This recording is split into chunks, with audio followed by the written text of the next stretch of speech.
Naquele tempo, Jesus disse a seus discípulos: naqueles dias, depois da grande tribulação, o sol vai se escurecer e a lua não brilhará mais. As estrelas começarão a cair do céu e as forças do céu serão abaladas. Então vereis o Filho do Homem vindo nas nuvens com grande poder e glória. Ele enviará os anjos aos 4 cantos da terra e reunirá os eleitos de Deus, de uma extremidade à outra da terra. Aprendei, pois, da figueira esta parábola. Quando seus ramos ficam verdes e as folhas começam a brotar, sabeis que o verão está perto. Assim também, quando virdes acontecer essas coisas, ficais sabendo que o Filho do Homem está próximo, às portas. Em verdade vos digo, essa geração não passará até que tudo isso aconteça. O céu e a terra passarão, mas as minhas palavras não passarão. Quando aquele dia e hora, ninguém sabe, nem os anjos do céu, nem o Filho, mas somente o Pai. Palavra da salvação. Glória a vós, Senhor. Que o Santo Evangelho perdoe os nossos pecados e oriente a nossa vida. Amém. Amém. Palavra de salvação, somente o céu tem pra dar. Por isso meu coração se abre para escutar. Com Simão Pedro diremos também, e não é fácil dizer sempre amém, mas não há outro na terra e no céu, mais companheiro, mais santo e fiel. Palavra de salvação. Palavra de salvação. Somente o céu tem para dar. Somente o céu tem pra dar. Por isso, o meu coração. Por isso meu coração Se abre para escutar. se abre para escutar. Se abre para escutar. Se abre para escutar.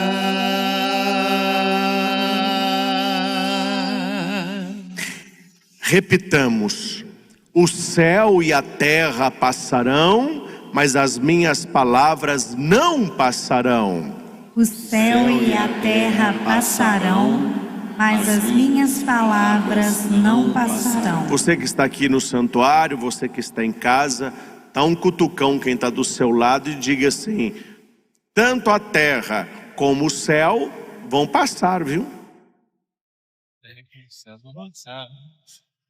Ou seja, qual é a única coisa que não vai passar?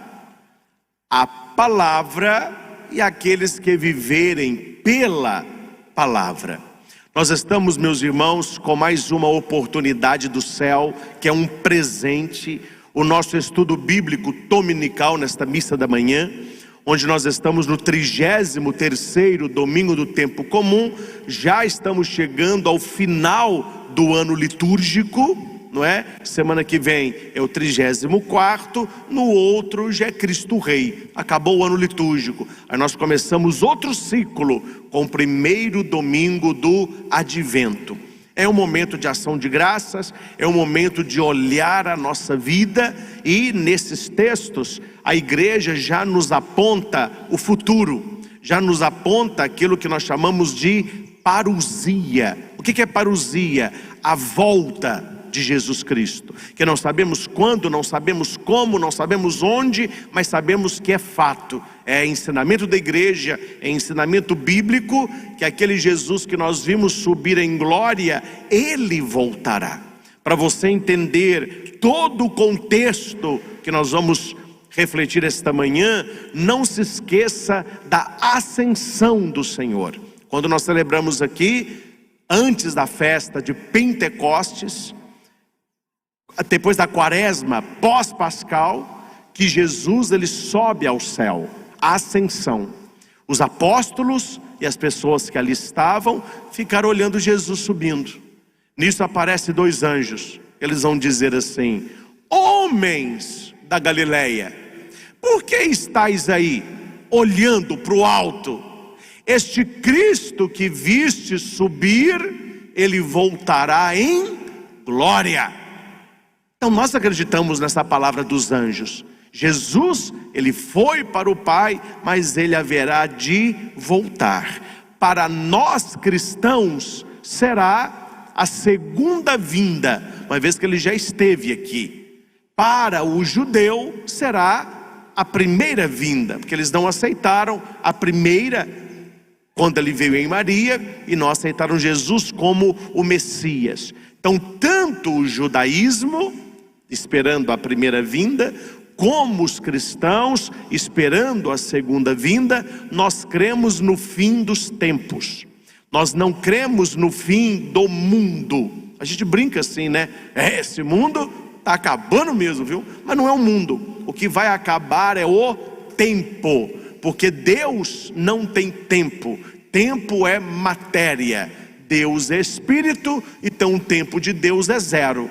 Para Deus o passado, o presente e o futuro acontece no mesmo instante. É por isso que para nós certas coisas demoram, ou certas realidades são rápidas. Para Deus o tempo não funciona como o nosso.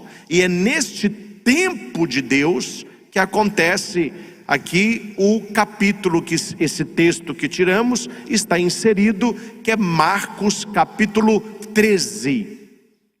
O Papa Bento XVI, eu fiz até questão de anotar o dia, no dia 18 do 11 de 2012, Ratzinger, um dos maiores teólogos do século, que estava pregando sobre este evangelho, neste domingo, o Papa Bento XVI começou a sua homilia assim: este é o texto mais difícil do Evangelho.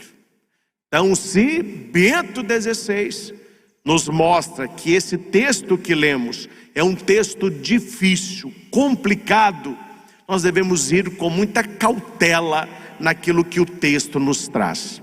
Mas lendo toda a homilia do Papa, ele não está ali preocupado numa exegese da letra do texto, mas aquilo que o texto deve despertar em nós. Aquilo que eu e você que somos cristãos, que somos católicos, que acreditamos em Jesus, que estamos na igreja, que recebemos os sacramentos, que estamos numa vida de conversão, o que esse texto ele deve despertar em nós? Uma coisa só, vigilância. Este é o nosso problema. Este é o problema de muitas pessoas. Quando não se vigia, se acha que está tudo muito bem, muito bem. Pessoas que já visitaram, eu nunca fui, mas pessoas que já visitaram os Estados Unidos, alguns bairros, algumas cidades, onde as casas não têm grade, não tem cerca, tem muitos jardins, as pessoas largam a casa aberta. As pessoas param a bicicleta na calçada e dormem, de manhã a bicicleta está lá. As pessoas não trancam o carro, porque eles têm certeza, ali não vai acontecer. Em certos lugares, claro que tem roubo, mas em certos lugares a vida é assim. Aqui no Brasil nós temos uma realidade não igual, mas parecida aos condomínios fechados. Ali dentro do condomínio, como a circulação é bem restrita e geralmente as pessoas se conhecem, a casa geralmente fica mais aberta, tem brinquedos da criança nas gramas perto da casa, a criança entra, os brinquedos ficam lá, no outro dia ela sai, os brinquedos estão ali. Por que que a casa fica aberta? Por que que o carro destrancado e os brinquedos estão na grama? Porque não tem quem os queira. Esses estão de fora, esses não estão ali. Vamos voltar para a nossa realidade. Venha para a missa e largue a sua casa aberta. Pode ser que ninguém entre, mas você não vai ter sossego. Você tem medo. Quem aqui vai deixar o carro de madrugada na rua aberto? Aconteceu um dia desse que é até muito sem graça. A gente tenta fazer para ajudar, a gente está uns fora também querendo ajudar, né? Eu cheguei de uma viagem de missão de madrugada, eram 2 e pouco da manhã. Aí a pessoa me trouxe, né? Me deixou lá onde eu moro. A hora que eu estou entrando no prédio, tinha um carro parado na rua, com os 2 vidros de trás totalmente abertos. E eu olhei dentro do carro, tinha coisas no carro. Aí eu chamei na casa de cima, que a casa de cima geralmente eles têm festa, etc, vem familiares de fora, eu já vi isso, ficam carros na rua. Aí eu falei, olha, o jeito vai ser chamar. Aí chamei, 2 da manhã. Aí uma voz sonolenta de uma mulher, que é? Eu falei, olha, eu não sei se é da casa da senhora, mas tem um carro aqui com a janela totalmente aberta. E eu não sei se esse carro vai amanhecer aqui. Não é daqui não. Pá, desligou. Não, tá bom, eu entendi, né? Porque 2 horas da manhã você não vai. Mas eu tentei fazer uma boa ação, porque geralmente é desta família. Se fosse no outro lugar, uma janela aberta era normal. Eu estou fazendo essa introdução porque quando não se há perigo, não é necessário vigilância. Quando existe perigo, nós precisamos vigiar. E nós precisamos vigiar algo maior do que a nossa casa, do que o nosso carro, do que a nossa conta bancária. Nós precisamos vigiar a nossa alma. Porque o adversário, o demônio, ele a quer. Se você não sabe disso, fique sabendo. O demônio, ele quer almas. Ele quer a sua alma. E o que nós devemos fazer? Vigiar, para que ele não tenha entrada na nossa vida e possa nos roubar.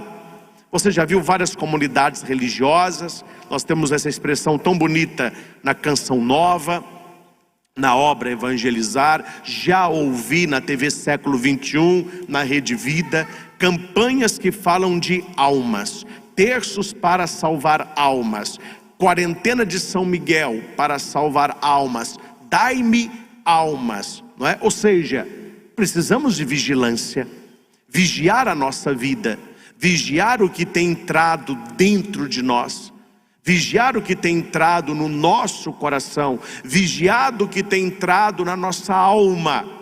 E o início do evangelho que eu li vai dizer, naqueles dias. Aí você pode me perguntar, padre, mas quais são esses dias? Quais são os naqueles dias? A exegese católica vai dizer que é um futuro incerto. É um tempo indeterminado. O que significa naqueles dias? Ninguém sabe que dia é. Se eu não sei que dia é, qual é a minha atitude na incerteza? Não é o desespero, não é o medo, não é a angústia, mas é a vigilância. Vigilância, porque quando menos esperais, o Senhor voltará. O nosso problema é que nós achamos que Deus demora.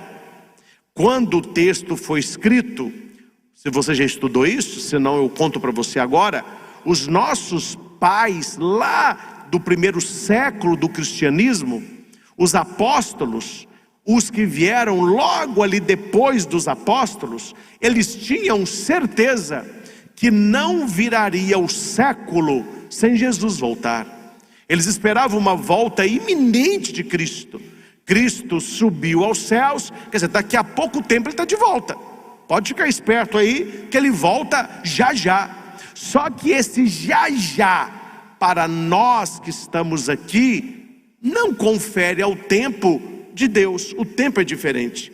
Para nós se passaram 2000 anos depois que Jesus esteve aqui, fisicamente aqui.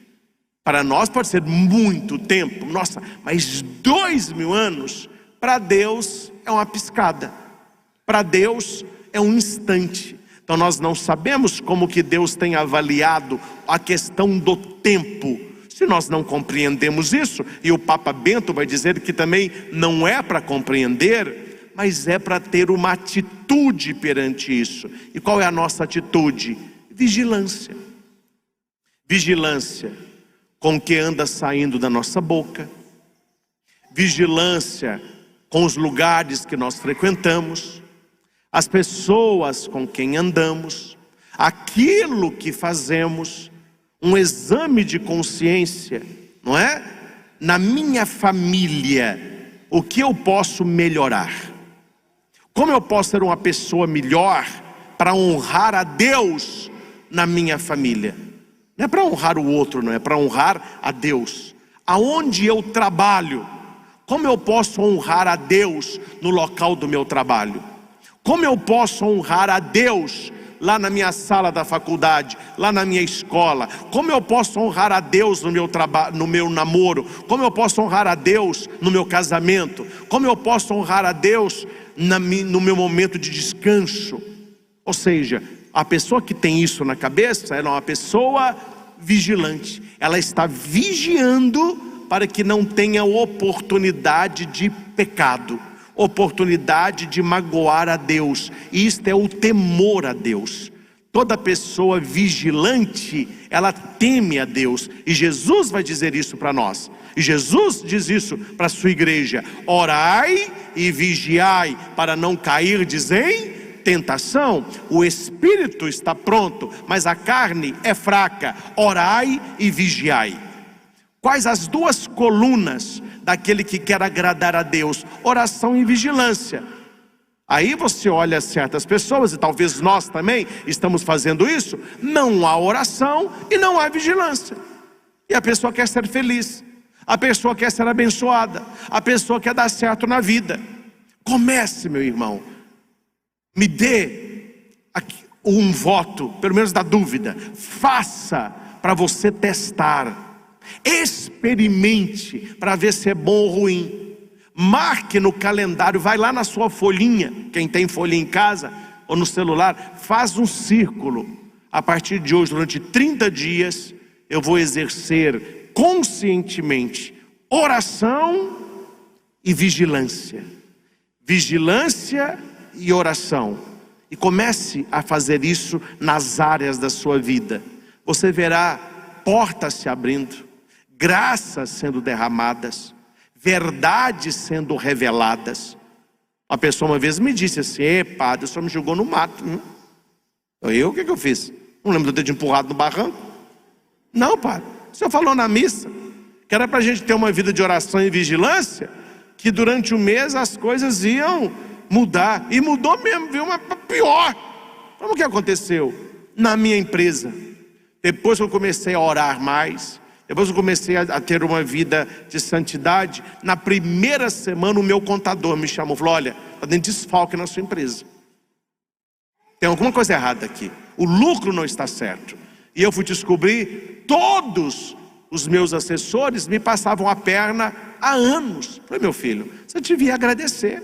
Você começou a vigiar, você começou a orar, o que veio à tona? A verdade. O que foi desmascarado? A mentira. Não é que mesmo? Mas é. O Pai Nosso vai dizer: mas livrai-nos do mal. Há 3 tipos de pessoas, permitam-me partilhar isso com você.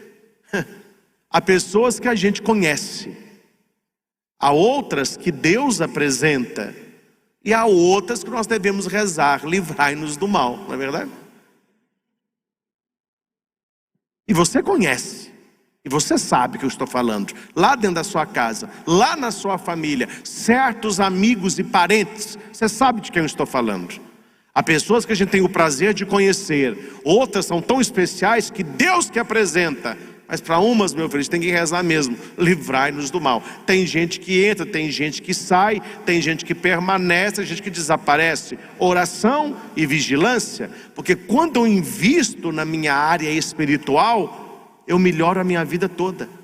E aqui nós temos uma linguagem que vai nos dizer que tudo que é de Deus passa pela cruz. Aqui vai dizer tribulação. Depois da grande tribulação, você verá o Filho do Homem vindo nas nuvens. E por que Jesus descerá nas nuvens? Porque ele subiu nas nuvens. Esta é a mensagem de Marcos. Nós precisamos aprender a não buscar o sofrimento. Quem busca sofrimento é masoquista. Todas as pessoas masoquistas, elas têm que fazer um acompanhamento psicológico. São pessoas doentes, pessoas que gostam de sofrer. Elas ficam procurando sofrimento. Não é normal isso. Não é normal. A pessoa que vive procurando sofrimento não é normal. O que é normal? Procurar felicidade, procurar amor, procurar afeto, procurar bem-estar. Isso é normal. Ninguém está procurando sofrimento. Mas, se o sofrimento entra na vida, o que você vai fazer com o sofrimento? Dialogar com o sofrimento. O que significa dialogar com o sofrimento? Saber que sempre, antes de um domingo de Páscoa, existe a sexta-feira da paixão. Antes da criança no colo, existe a dores de parto. E antes da redenção, existirá a tribulação. Então os nossos sofrimentos, nós que somos cristãos, como que nós temos que ver o sofrimento? É Deus trabalhando em alguma área da nossa vida. Ao invés de ficar reclamando do sofrimento, nós precisamos aprender com o sofrimento. Padre, falar é fácil, o problema é quando a gente está sofrendo. Por isso que é preciso preparar este momento com vigilância e oração. Leia mais vida de santos. Leia a vida de Santa Teresinha de Lisieux, a Santa das Rosas. Você vai entender isso. Leia alguns livros de São João da Cruz. Você vai entender isso. Leia a história de São Francisco de Assis. Você vai entender isso. Eles entenderam que momentos de sofrimento não estavam diminuindo, estavam acrescentando e preparavam algo melhor. A Bíblia diz: o reino de Deus é como uma mulher para dar à luz. Há muita dor, é a mulher que está dando à luz.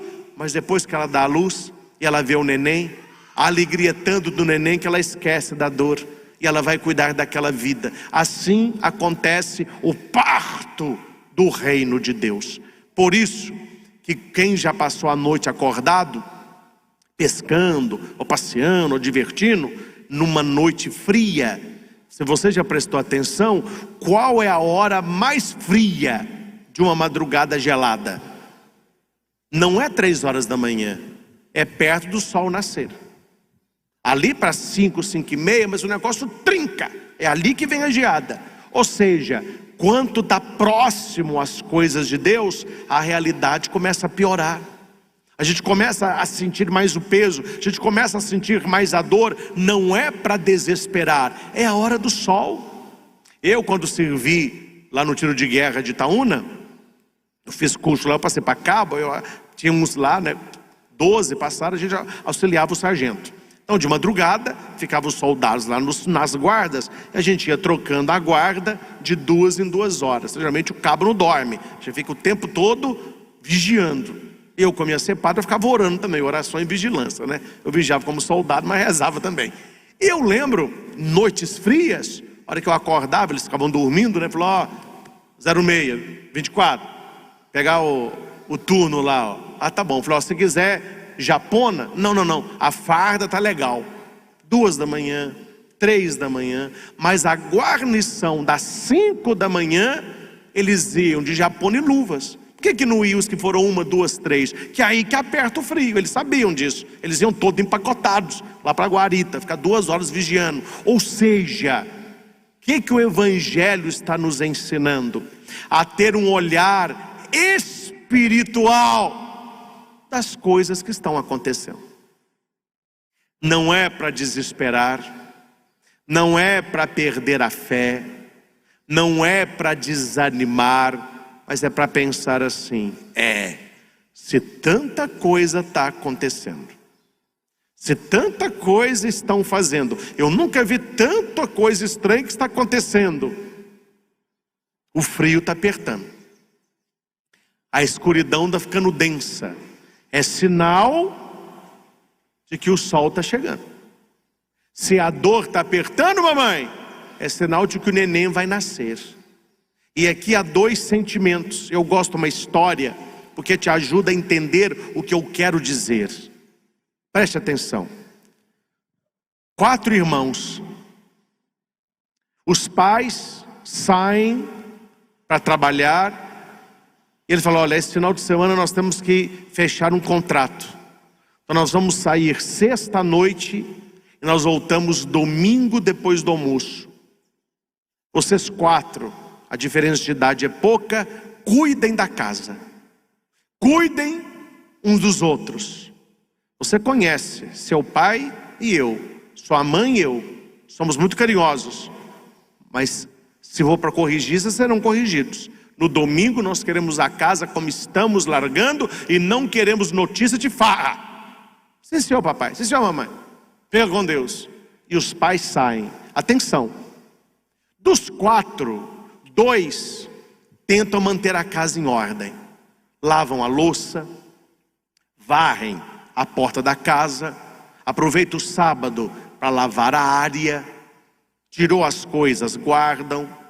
2 não estão nem tchum, jogando meia para a sala, acorda e não arruma a cama, deixou o resto de comida no micro-ondas, não limpou, o negócio já está fedendo, derramou leite na cozinha e não limparam, a casa de perna para o ar, 2 ali tentando fazer, 2 só bagunçando. E os 2 pensavam: se eles chegam no domingo depois do almoço, ali para domingo 9 horas, 10 horas, a gente está uma geral. Os outros 2 mantiveram as coisas como deveriam ser desde a saída dos pais. Qual que é o problema? Eles estavam ainda dormindo, ou sabe aquela preguicinha na cama? Você acorda mas não levanta? Era um domingo de manhã. Hora que é 9 horas da manhã, eles escutam o portão da garagem abrindo. Os pais chegaram. Eles não chegaram depois do almoço, chegaram 9 horas da manhã. A minha pergunta é, preste atenção: os 2 que fizeram o que deveria e os 2 que fizeram exatamente o que não deveriam, quando eles ouvem o barulho do portão, o sentimento no coração dos 4 era o mesmo? Lógico que não. Qual era o sentimento dos 2 primeiros? Que bom, eles voltaram. Que alegria. Agora, os outros 2, nós estamos na água, não vai dar tempo de arrumar. A Havaiana vai rodar. Ou seja, o pai e a mãe que chegam é o mesmo. Por que que os 2 primeiros ficaram na alegria e os 2 tiveram medo? Não é pela presença daqueles que voltam, é pelas atitudes que tiveram. Entendem isso? É por isso que a leitura vai dizer: ao mesmo tempo que haverá tremor e pavor, e aqueles que são de Deus terão alegria e redenção. É por aí que caminha. É por aí que caminha. Aquele dia que será tenebroso e glorioso ao mesmo tempo. Por que tenebroso e glorioso ao mesmo tempo? Glorioso para os eleitos de Deus, tenebroso para aqueles que não fizeram a vontade de Deus. E aqui vai dizer que Deus enviará os seus anjos para reunir os eleitos de Deus. Os eleitos de Deus. Você que tem catecismo da Igreja Católica, quem não tem, anote, parágrafo 1045, ele vai dizer de maneira muito clara que existe verdadeiramente os eleitos de Deus. Não, mas todo mundo, não é todo mundo não. Vamos ao catecismo. 10:45.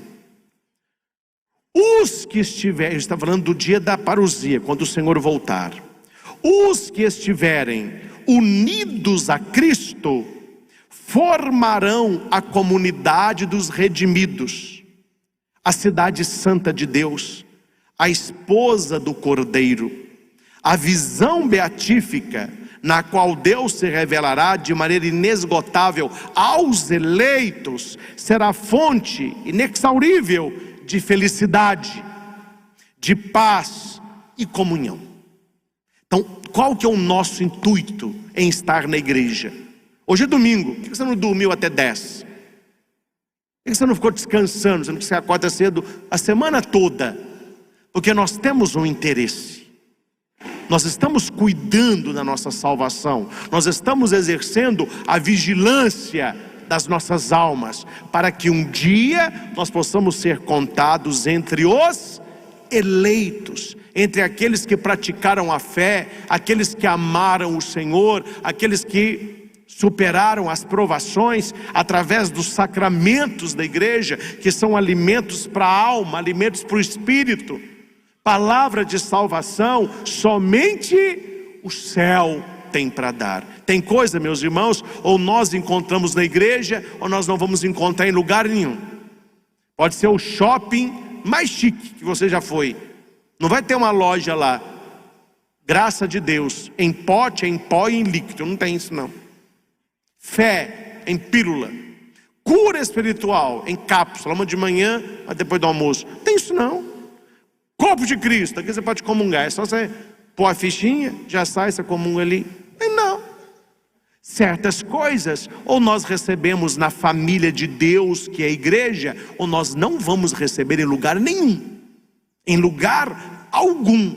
E estes estão procurando o quê? Ser da família de Deus. Ser da família de Deus. Interessante que no versículo 29 e no versículo 31, Marcos trabalha duas expressões. Quando acontecer essas coisas, quando virdes tudo isso, o Senhor estará às portas. Aqui no caso, o capítulo 13, isso aqui é importante eu falar para você, o capítulo 13 de Marcos, quem está anotando, faz aí o estudo bíblico, anote que é importante isso. O capítulo 13 de Marcos, ele responde a duas perguntas, a duas questões. O que será destruído? O que passará? E a resposta é: o templo e o mundo. Esta é a resposta, não é? É o final, é a destruição do templo e a vinda gloriosa de Jesus. Tanto que a gente não leu o capítulo todo, mas hoje, você que está nos acompanhando, leia o capítulo 13 todo. Não é grande não, só para você entender o contexto do texto. Como que o texto começa? Eles estão saindo do templo de Jerusalém. Está Jesus saindo, os seus apóstolos com ele, e os apóstolos estão assim no templo, ó. Aí Jesus: carinha boa, o que vocês estão vendo? Que beleza de templo, hein, Jesus? Quantas pedras coloridas, quanta riqueza. Aí Jesus olha e fala assim: é bonito mesmo, mas tempos virão em que não ficará pedra sobre pedra. Aí ele entra no discurso da destruição do templo. E falando da destruição do templo, ele fala da sua vinda gloriosa. Eu não vou entrar nisso não, porque nós devemos ter muito tempo, e aqui nós não temos este tempo. Só para você entender que quando se fala assim, você vai entender lendo o texto. O sol escurecerá, a lua não brilhará, as estrelas cairão do céu, as forças serão abaladas. Parece que Jesus está falando do mundo. Ele está falando do templo. Para o judeu, o templo é o microcosmos. O templo sintetiza a criação toda. Então, destruindo o templo é uma prefiguração da destruição do mundo. Fora do templo é o exterior do homem. Dentro do templo é a abóbada celeste. O ouro do templo é a santidade de Deus. O bronze do templo é o ser humano. Tudo no templo tem uma explicação. E se esse templo é destruído, o mundo é abalado. Então é isso que Jesus está falando, que uma vez que o templo é destruído, um dia o mundo será destruído. O que as pessoas perguntam então? Mas o que o Senhor quer nos dizer? Jesus diz: olha, eu quero dizer a vocês que tanto o céu como a terra vão passar. Tudo passa, só as minhas palavras que não vão passar. Quando fala terra, está falando daquilo que nós conhecemos de material. Quando fala céu, está falando do universo, do cosmos. Não é o céu do Pai Nosso, tá bom? Não é o céu do Pai Nosso. Pai Nosso que estais nos céus. Esses céus é o lugar de Deus. Tem gente que reza Pai Nosso que está no céu, né? Mas é plural. Pai Nosso que estais nos céus. Por que assim, nos céus? Porque onde Deus está, ali é céu. E eu não posso colocar Deus num lugar só. Deus não está num lugar só. Então não é céu, é céus. Então não é esses céus que vão terminar, porque esse é Deus, esse é o reino de Deus, esse é o céu teológico, é o céu da graça. Quando fala que o céu vai passar, é o cosmo, é o universo, né? Céus passarão, mas a minha palavra não passará. Quando fala de palavra, o poder da palavra de construir e destruir. Você que está em casa, fale aí. Fale para quem está do seu lado. Tem poder naquilo que você fala, viu? Como que tem? Não vou entrar nisso não. Só para dar um toque. Numa mesa da sexta, a gente aprofunda isso na mesa da família. Sabe a última pesquisa que saiu agora sobre microsinais do rosto, de expressões, microsinais de expressão? Saiu um estudo que o que está saindo da boca da pessoa configura o seu rosto. Olha que interessante. Uma pessoa que reclama, ela tem a cara de um jeito. A pessoa que é alegre, que é grata, que é comunicativa, ela tem a fisionomia de outro jeito. Então a pessoa não precisa abrir a boca para você saber se ela está bem com a vida ou não. Você olha para o rosto da pessoa, você já fez uma leitura ali. Você pode até não entender por que você olha para alguma pessoa e não entende o que você está vendo. É porque as microexpressões faciais, elas são lidas pelo cerebelo de maneira inconsciente e não de maneira consciente. Então aquilo que você anda falando, além de criar uma realidade interna, ela cria uma realidade facial. Por que eu estou falando isso? Porque o poder da palavra constrói e destrói. É pelo poder da palavra que existem todas as coisas. Gênesis, Deus ia falando e as coisas iam criando, ou seja, Deus tem uma palavra criadora para que nós tenhamos uma palavra criativa. A palavra constrói, a palavra destrói. Ô mãe, o que foi, meu filho? A prova é amanhã. Aquieta teu coração. Aquieta teu coração. Você fez a sua parte. Estou vendo você estudando. Estou vendo você pesquisando. Estou vendo você se conectando com seus amigos. Você está preparado, meu filho. Acalma teu coração. Sai hoje para você dar uma arejada, né? Deita mais cedo, descansa, toma um banho mais esperto. E agora coloca na mão de Deus. A sua parte você fez.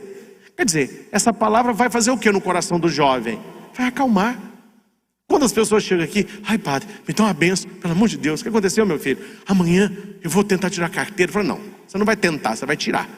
Não tem negócio de tentar não, vai para você tirar. Vou te dar uma benção, você vai fazer tudo direitinho, não fica preocupado com a baliza, vai dar certinho. Você já sabe dirigir, não sabe? Eu falei, você não sabe, se soubesse dirigir, você não ia tirar a carteira não. Um instrutor não quer saber se você sabe dirigir não. Quem não sabe dirigir não pega volante não, meu chapa. Você sabe dirigir. Ele quer saber se você sabe dirigir com pressão. É isso que ele quer saber. Ele está do seu lado, ele vai ficar te olhando, ele vai bater no retrovisor, que você sabe dirigir, ele já sabe que sabe. Ele quer saber se você sabe dirigir tenso, porque é isso que causa acidente ou não. Então, se você manter a calma, o que você vê na autoescola, você vai fazer lá. Tem a bênção. Quando eu dou uma medalhinha de São Cristóvão, a pessoa, ó,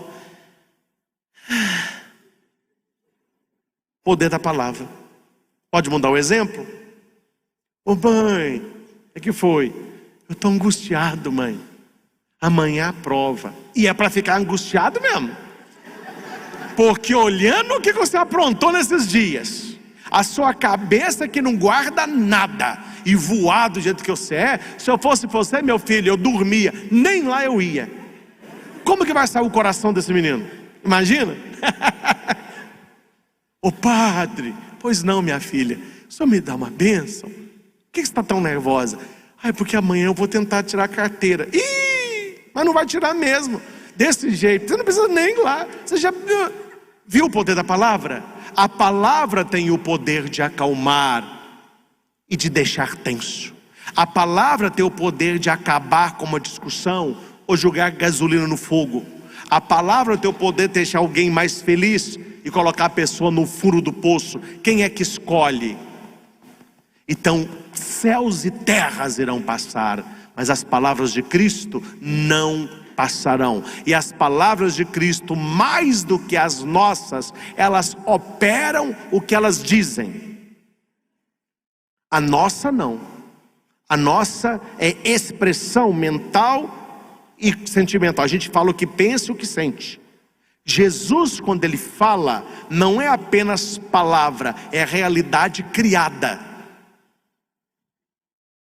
Um exemplo: água, leva ali para ela tomar. Ela vai tomar vinho. A hora que você tomar, o que você tomou? Água. Porque a minha palavra não opera na matéria o que eu digo. Jesus olhava para um cego e falava assim: vai em paz, tua fé te curou. O cara ouvia.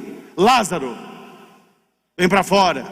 O morto saía. Porque a palavra de Cristo realiza em operator. Ela opera realmente no que a palavra diz.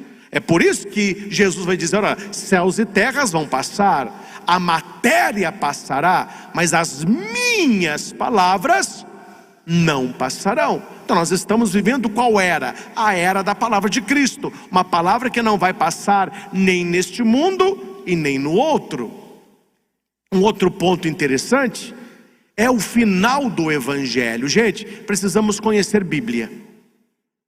Eu fico muito feliz quando eu vejo pessoas que se interessam em aprender Escritura, porque infelizmente a maioria não está muito interessado nisso.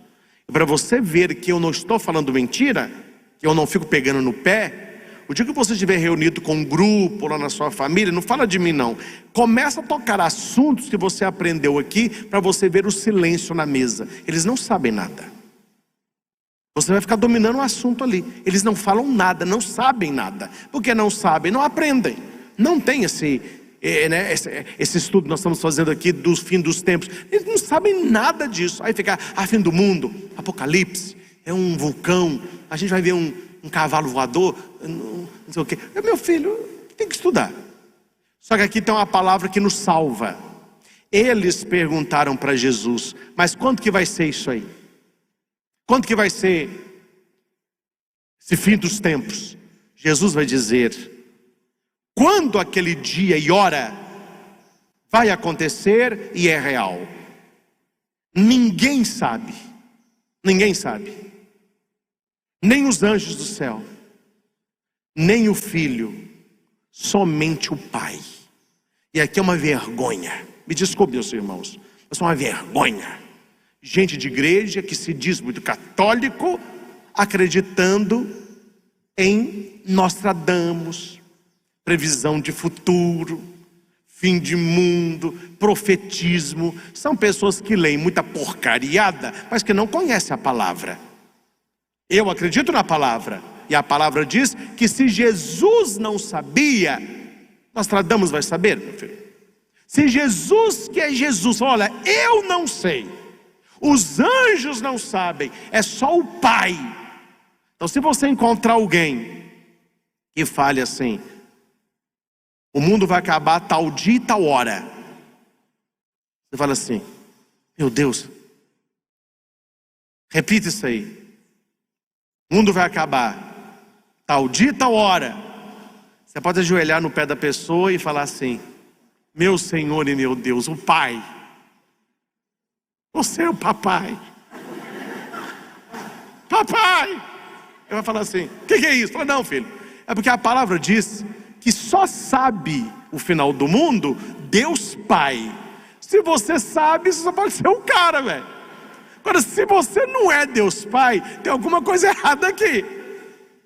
Gente, se a gente conhece a palavra, você sai com facilidade dessas situações. Olha como que as pessoas não conhecem a palavra de Deus. Vocês lembram na virada de 1999 para 2000, o Auê que foi? Quem que lembra disso aí? Eu não vou contar nome, mas na minha família teve. Olha, na família do padre, hein? Pessoas que gastaram o que não tinha, porque não iriam pagar, porque o mundo ia acabar. Realmente, para ela o mundo acabou mesmo.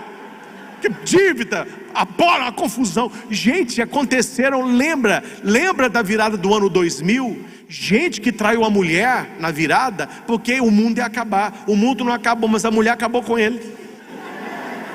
E aí o cara estava lá na cozinha tomando cerveja, falou com a mulher assim que, ó: é cerveja aqui, meu bem, é para eu esquecer dos meus problemas. E a mulher com a vassoura: pô, isso aqui é para você lembrar, safado, não é? Quer dizer, gente, as pessoas acreditavam que a madrugada do ano 2000 era uma madrugada que não terminaria. Há pessoas, tadinho, eu fico com pena, mas pessoas foram iludidas com discursos até religiosos. Olha, a madrugada do fim do mundo, que estará de 99 para 2000, você tem que ter alguma coisa na sua casa para iluminar, porque as trevas vão envolver a terra. Aí tem gente que estava em casa lá esperando as trevas, só que na televisão o ano estava virando em outros lugares do mundo. Eu falei: peraí, mas as trevas só para nós, lá está fazendo festa? Mas peraí, o brasileiro está lascado, as trevas só para nós. Olha lá, fogos de artifício, champanhe, o pessoal pulando. Agora para nós aqui é trevas. Olha, papai, Deus é brasileiro, o Papa é carioca, que bagunça que é essa? Para você ver que não cola. Eu não vou contar, eu não posso falar nome não, gente.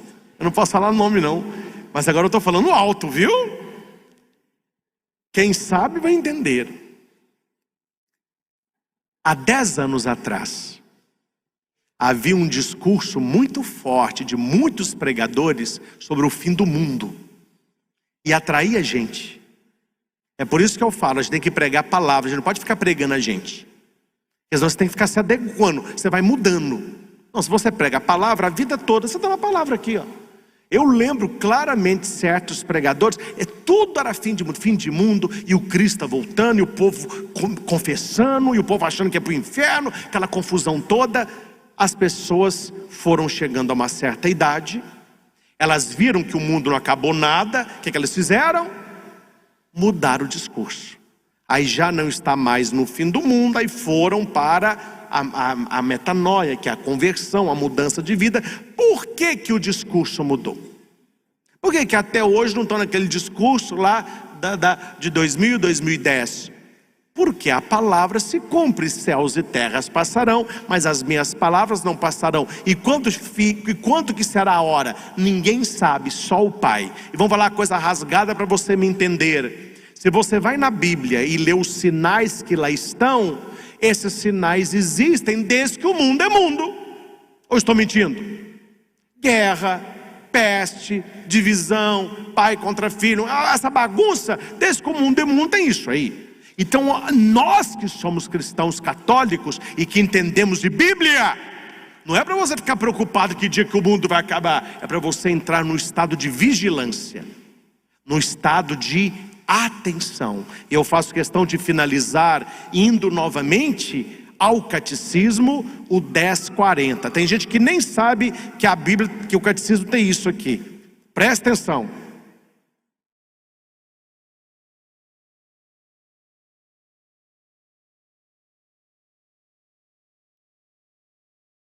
Deixa eu ver se é isso que eu quero ler para vocês.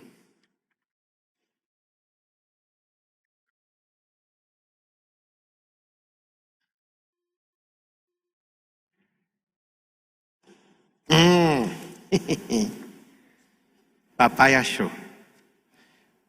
Atenção. Não, isso aqui eu tenho que ler, gente. Tem gente que nem sabe o que tem no catecismo da igreja. Atenção sobre parousia e fim de mundo. Catecismo da igreja, dos 670 ao 673. Eu não vou ler tudo não, mas preste atenção. Muito bonito.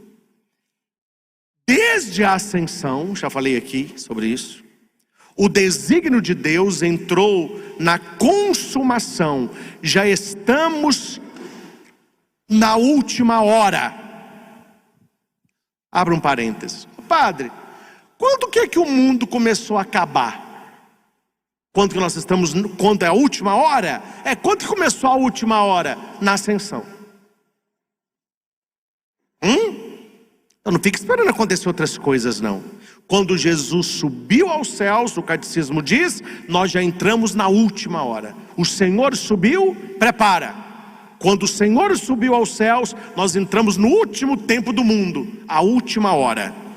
Portanto, a era final do mundo já chegou para nós. E a renovação do mundo está adquirida de um certo modo real e antecipada na terra. Pois já na terra a igreja é assinalada com a verdadeira santidade, embora imperfeita. Quando eu recebo a comunhão, quando eu recebo a absolvição dos pecados, quando eu recebo a imposição de mãos, a bênção na igreja, a leitura da palavra, tudo isso já é coisas futuras, é a bênção, a graça, a presença de Deus. Já é, mas ainda não. Já e ainda não. Já é, mas ainda não. Como será? A mãe grávida, você já tem neném? Tem, já, mas ainda não. Ou seja, já tem, mas ainda não pronto para o braço. Já é, mas ainda não é. Nós já vivemos a última hora. Já, mas ainda não totalmente. Por este motivo, a nós aqui, os cristãos oram, sobretudo na Eucaristia, para apressar a volta de Cristo. Cada missa celebrada, não é eu que estou falando não, é o Catecismo da Igreja 661, no último parágrafo. Cada missa celebrada, a igreja está apressando a volta de Cristo, gritando: vem Senhor Jesus, Maranatá. Cada missa que é celebrada, cada padre que está no altar oferecendo o santo sacrifício, ele está abreviando a vinda de Cristo. Quanto mais Eucaristias forem celebradas, mais rápido o Senhor voltará, para que nós possamos estar com Ele eternamente. Tem gente que nunca ouviu isso. Está no Catecismo da Igreja de maneira clara. Por este motivo, os cristãos oram, sobretudo na Eucaristia, para apressar a volta de Cristo, dizendo: vem Senhor Jesus. A cada missa nós estamos clamando: vem Senhor Jesus. Vai começar agora o Advento, né? Advento, a igreja estará toda de roxa, a árvore de Natal, 4 semanas antes do Natal. Preste atenção nos cantos do Advento. Vem Senhor, vem nos salvar. Contigo o deserto é fértil, a terra se abre em flor. Vem, chamando o Senhor, vem. Quer dizer, nós estamos chamando no mistério do Natal, mas chamando na consumação dos séculos. O tempo presente, segundo o Senhor, o tempo do Espírito e do testemunho, mas é também um tempo marcado pela tristeza, pela provação. Repita comigo: tempo do Espírito, tempo do testemunho, tempo do testemunho, tempo de tristeza, tempo de tristeza e de provação. Nós estamos sobre essas 4 colunas hoje. Quais são as 4 colunas da minha vida e da sua vida? Tempo do Espírito Santo, amém? Tempo do testemunho da fé, que nós devemos dar, mas não esqueça, nós teremos tristezas e provações. É isso que nós estamos vivendo hoje, é o já e o ainda não. Amém? Amém. Eu vi que você queria dar um amém gostoso aí. A partir da ascensão, o advento da glória de Cristo é iminente. Catecismo da Igreja 673. O que é uma coisa iminente? Quem sabe português clássico? Hoje não usa essa palavra mais, mas nossa, essa festa está iminente. O que é uma coisa iminente? Para já. O catecismo está falando que a partir da ascensão de Cristo, a sua volta é iminente. Este acontecimento escatológico pode ocorrer a qualquer momento. 673. Tem que ter catecismo, tem que ler. A gente pode estar celebrando a missa aqui. Gente, vamos parar a missa que o mundo está acabando. Jesus está voltando. A gente não sabe que hora. Padre, meu Deus do céu, mas pode acontecer. Pode acontecer dormindo, ou sei lá na praia, pode acontecer em qualquer lugar. Mas quando que será? Não, o Papa Bento diz, para de pensar em quando, para de pensar em como, para de pensar em onde, e pare para pensar, eu estou preparado? Eu estou numa atitude de vigilância? Porque o certo é, meus irmãos, o certo é que se Jesus não voltar até a nossa morte, somos nós quem iremos. Então nós não sabemos o dia que Cristo vem, amém? Mas você sabe que dia que você vai? Também não, então empatou. Então nós temos que estar vigilantes, seja para Ele vir, seja para nós irmos. É isso que a liturgia deste domingo quer fazer refletir. A importância de uma vida mais santa por causa de Jesus. Sabendo que tudo que nós vemos hoje um dia vai ter fim. Céus vão passar, terra vão passar, nós vamos passar, quem a gente ama, infelizmente, vão passar. A gente compra uma coisa nova hoje, está velha amanhã. Você tem um sonho hoje, conquista, você já quer um outro sonho. Tudo vai passando, tudo vai passando. Só as palavras de Cristo que não passam. E para que nós não passemos com aquilo que passa, nós queremos colocar o nosso nome no livro da vida, no livro dos eleitos. Eu quero aprofundar o livro da vida na missa da noite. Cuidado, para colocar o nome no livro da vida, é ter uma vida de oração e vigilância, de obediência e santidade. Mas se você pega um caminho que não é o caminho de Deus, a Bíblia diz que o nome pode ser escrito, mas ele pode ser apagado. E permita-me a última colocação, que é maravilhosa. Depois de tudo, depois que ouvimos o nosso nome e que chegar a nossa hora, que nós possamos dizer como Paulo: terminei minha carreira, combati o bom combate, guardei a fé. Os discípulos voltaram animados. Jesus, a gente estende a mão, as pessoas são curadas. A gente prega, as pessoas convertem. As pessoas receberam a graça de Deus. E Jesus fala com eles: não fiquem alegres por causa disso não. Fique alegre por causa disso não. Isso vai passar também. Fique alegre porque o seu nome está escrito nas mãos do Pai. Ou seja, no livro da vida. Eu quero que o meu nome esteja no livro da vida. Coloque o seu nome no livro da vida. Reze para que o nome dos seus filhos, dos seus netos, estejam no livro da vida. Estes serão os remidos. Estes serão os que adoram o Senhor, que foram amigos de Deus na terra. E seremos amigos de Deus no céu. E eu quero, de coração, me encontrar com você no céu, tá bom? Eu quero encontrar com você no céu, porque tem muita gente lá nos esperando, e nós queremos estar lá também. Vale a pena viver a época do Espírito, o momento testemunho, apesar da tristeza e da tribulação, porque nós conhecemos o que muita gente não conhece. Tudo passará, só não passará as palavras de Jesus. Ele que é caminho, verdade e vida.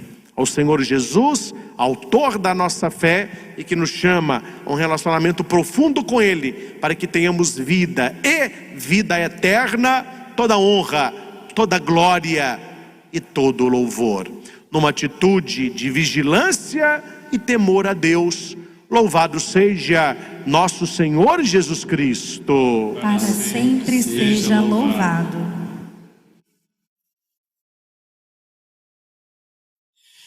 Vem, Senhor Jesus, o coração já bate forte ao te ver. A tua graça hoje eu quero receber. Sem a bênção do Senhor não sei viver.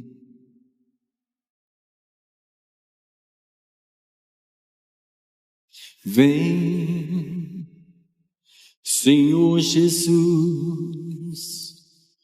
olhar o povo ao teu redor me faz lembrar a multidão lá no caminho a te esperar. Vem, ó Santo de Israel, passar também.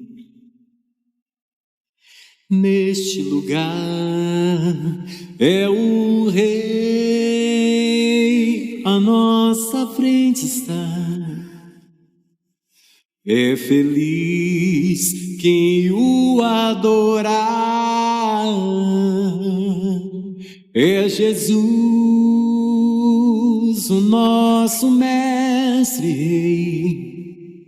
Vem aqui, tão perto, se deixe encontrar. Diante do Rei dos Reis, todo joelho se dobrará.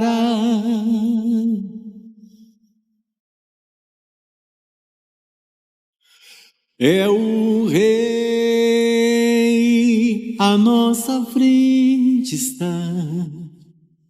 É feliz quem o adorar. É Jesus, o nosso mestre Rei. Vem aqui, tão perto, se deixe encontrar. Diante do Rei dos Reis, todo joelho se dobrará. Vamos cantar isso mais uma vez. Olha para Jesus e canta. É o Rei, à nossa frente está. É o Rei, à nossa frente. É feliz quem o adorar. É feliz quem o adorar. É Jesus, o nosso mestre. É Jesus, é o Senhor. Vem aqui, tão perto, se deixe encontrar. Diante do Rei dos Reis, todo joelho se dobrará.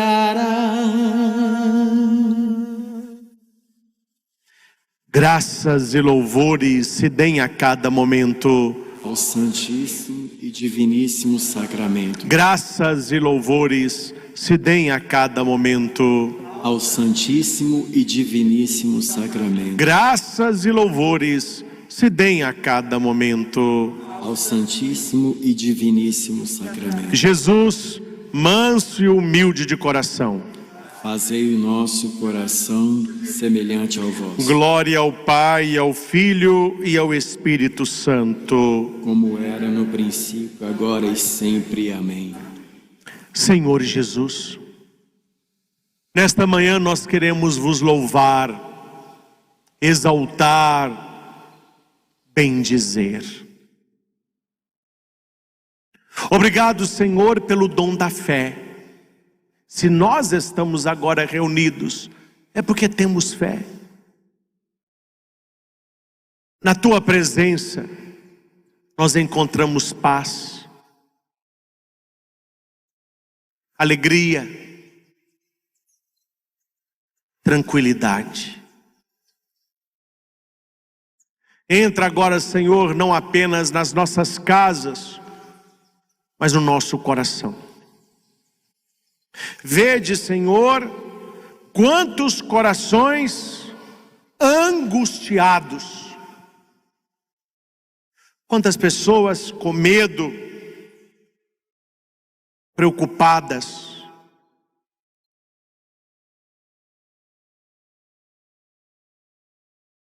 Há tantas pessoas agora conosco que amanhã passarão por cirurgia, consultas médicas, retorno médico com seus exames, e quanto medo, quanta angústia, quanta preocupação. Visita, Senhor, essas pessoas, vá tocando no coração, levando a paz.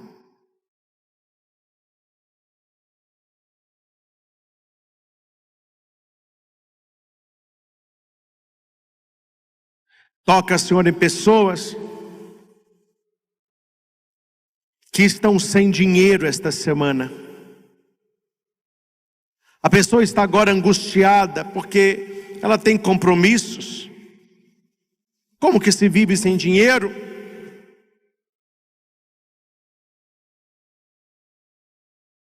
Olhe, Senhor, misericordiosamente para essas pessoas.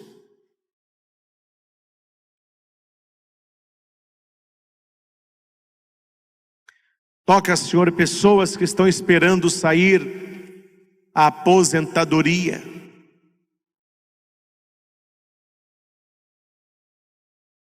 Está conosco uma senhora,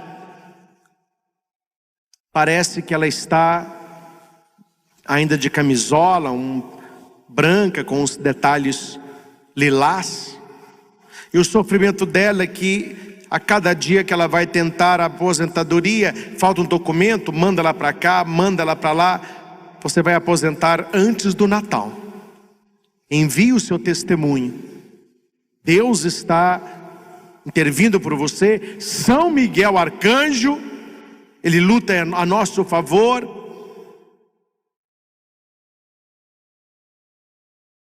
Você que está doente, você que está enfermo no corpo, na alma, no espírito, se for possível, coloque a mão no local da sua enfermidade.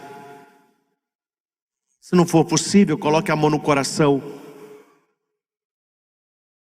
Senhor Jesus, toca nesta região. Pessoas com dores, analgésico nenhum tem funcionado, a morfina tem sido inútil. Coloca a sua mão agora, Senhor, e tira toda esta dor. Toca, Senhor, nos nossos órgãos.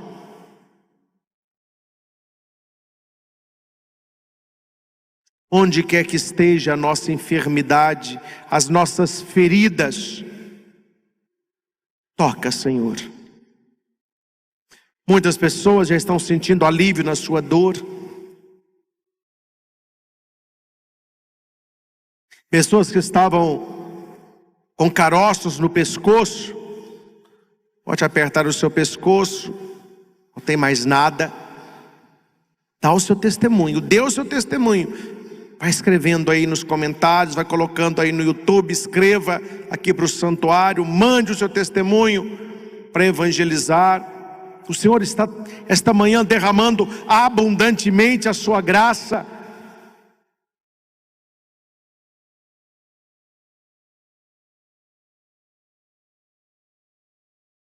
Participa de casa um homem já de certa idade, com um curativo grande no olho direito. Parece que na parte de baixo tem uma inflamação, eu vejo bem inchado, saindo, parece uma coisa branca, parece um algodão, um pus. E você é muito devoto de Santa Luzia. Você tem retorno médico esta semana.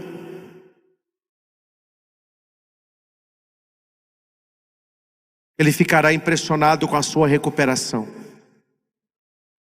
Aquilo que os seus antibióticos não fizeram efeito até hoje, nos próximos 2 dias você sentirá um alívio, uma melhora, porque o Senhor agora está tocando os teus olhos.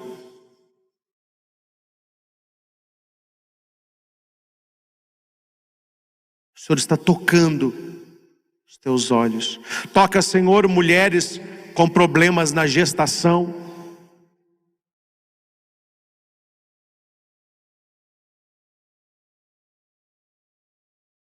Toca, Senhor, esta mulher que está em prantos. Foi ao médico na sexta-feira e ele viu um probleminha com a criança. E daquele dia para cá você perdeu a sua paz. Deixa Deus cuidar de você. Deixa Nossa Senhora tocar agora o seu útero, ela que é mãe. Você dará o seu testemunho. Essa criança não tem nada.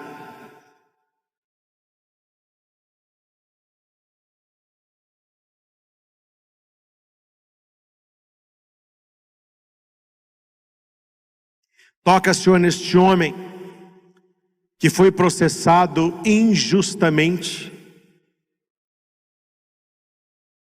E deste dia para cá, você, além de ser traído, você perdeu a confiança nas pessoas. Deus está dando para você a vitória. Essas pessoas não terão sucesso neste golpe que eles querem te dar. Acalma o teu coração.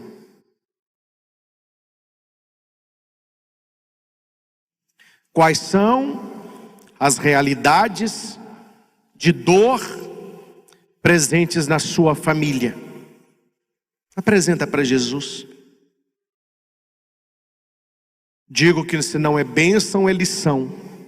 O que está acontecendo ou é uma bênção, é para as pessoas mudarem de vida, para repensarem, para voltarem ao Senhor. Que nós possamos aprender.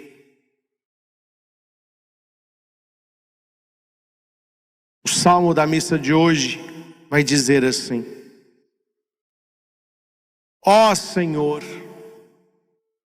sois minha herança e minha taça. Meu destino está seguro em vossas mãos. Olha, gente, não tem que ter medo do futuro, não. Não, padre, eu morro de medo do meu futuro. Ficar doente, perder o emprego, perder meu dinheiro, perder minha casa. Olha aqui a palavra. Ó Senhor, sois minha herança, minha taça. Meu destino está seguro em vossas mãos. Eu não tenho que ter medo, eu tenho que ter fé.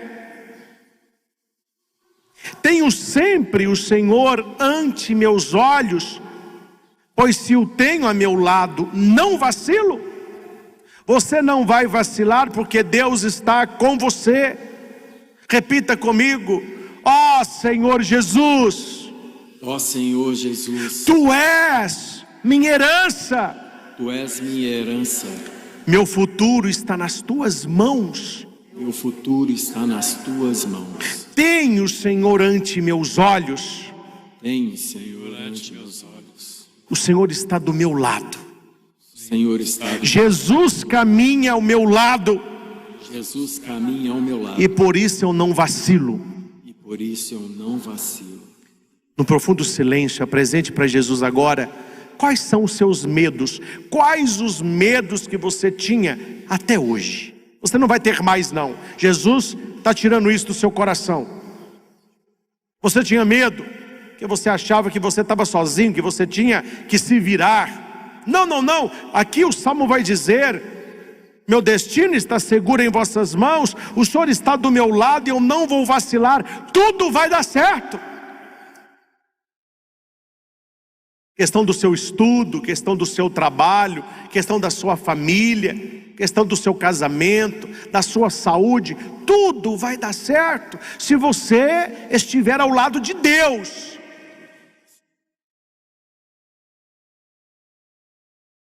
Eis porque meu coração está em festa.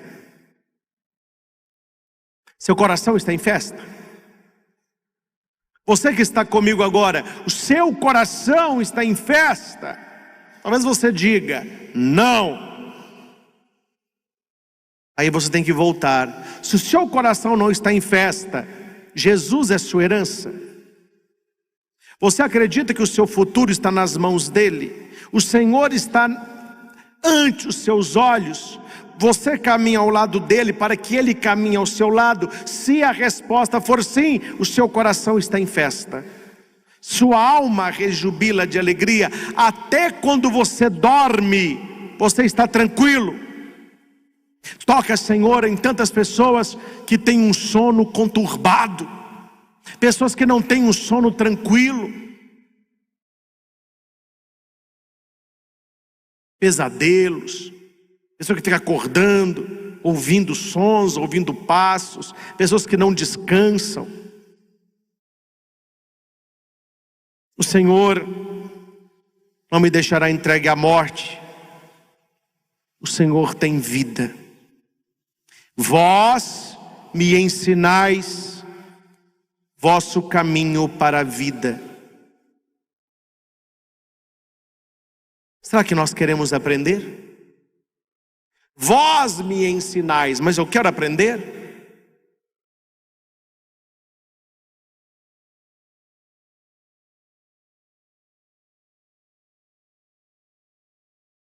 Conta-se que uma criança pediu um skate. Nunca teve skate, não. Ô pai, me dá um skate. Aí falou, seu aniversário está perto, vou te dar um skate. Aí deu skate pro menino. Falou, ó, seu pai já andou de skate quando ele era jovem. Tem muito tempo que eu não ando, mas uma coisa eu sei.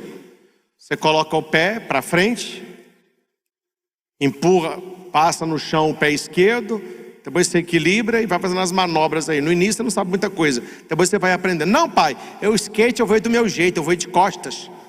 Eu falei, peraí, você ganhou o skate agora e já vai de costas? Vou, fica me olhando. Tá, vai lá. Caiu, quebrou o braço. Aí que já era o skate, né?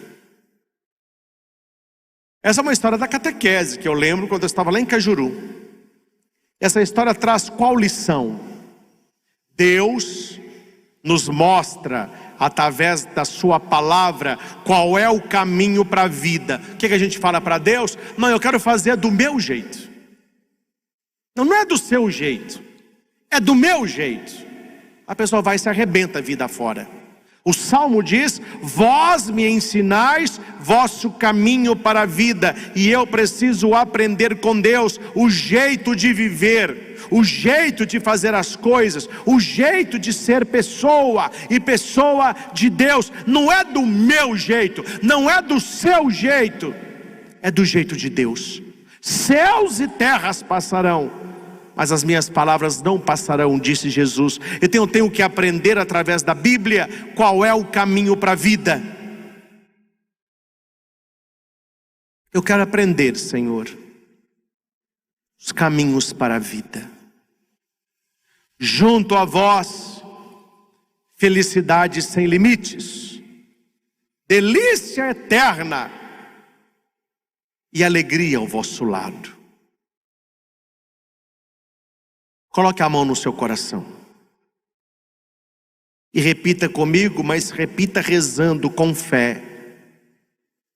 Senhor Jesus, Senhor Jesus, permaneça junto a mim, permaneça junto a mim, pois eu permanecerei junto a ti. pois eu permanecerei junto a ti. Conceda-me, Jesus, Conceda-me, Jesus, felicidade sem limite, felicidade sem limite, delícia eterna delícia eterna e alegria ao vosso lado. e alegria ao vosso lado. Encha o meu coração de alegria, Senhor. Encha meu coração de alegria, Senhor. Conceda a mim e a minha família felicidade.